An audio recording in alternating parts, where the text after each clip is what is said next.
that is why I came to you to do it. Because you do deal with different cultures, so you will be able to have that fusion, not just musically, but also culturally. Just you can hear those undertones and that exposure. It matters. For me, when I wrote this song, it was limited.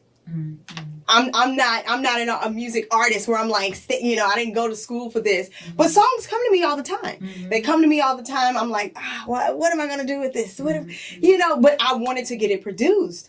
And I knew you could do that. I knew you would be able to bring that fusion and really merge and marry those sounds together that were needed. And when I wrote it, what camera is on me? Because I want to look in the camera. Which one is it? This one? Okay, let me explain something to y'all. Let me sit down real quick. Hold on. So when I initially wrote one was like, I wrote one years ago. I mean, eons ago. Over a decade. And I was sitting in church, actually standing in church, just me by myself. And I literally heard it as almost like somebody cut on a CD player, or like, you know how you hear a song played? That's literally how I heard it. And all I heard was, boom, down through the years, you've shown yourself. And it was literally like that. But when I brought it to her, she elevated it in a whole nother light. I mean, down to the build, the drums, the chords. I mean, all of that was elevated once Natalie touched it. And that is one of the things what I love about Definitive Measure, which she is the owner of that company. What I love about their company is that they will, when you give them a vision or an idea, they elevate it. They make it better.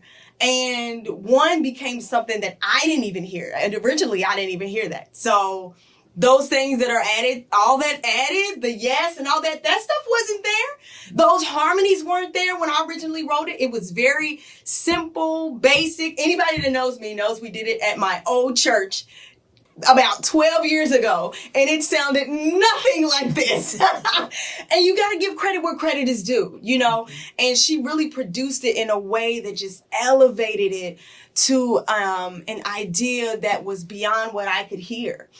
So thank you for that. You're welcome. But that's where one came from, and I just wanted to speak a message of unity, of agreement, of togetherness, because there's so many divisions between us, whether it's racism, culture, religion. It's so many ways that we could be divided. And then on top of that, in church, we then are further divided by our denominations. So we're constantly divided.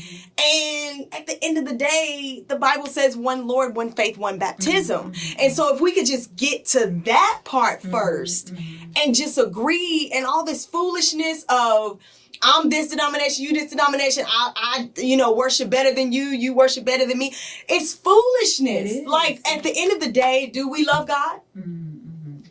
Yeah. At the end of the day, is he God? Yeah. Then move on. Yeah. I'm not going to get into your private relationship. I'm not going to get into your private, personal way that you love God or worship God. That's none of my business. My business is to lift him up, and he'll do the drawing. Like, we get so judgmental, especially in church, and I've been guilty of it too. So I can't say that I've never been judgmental, but I've walked that path too. And sometimes church makes you like that.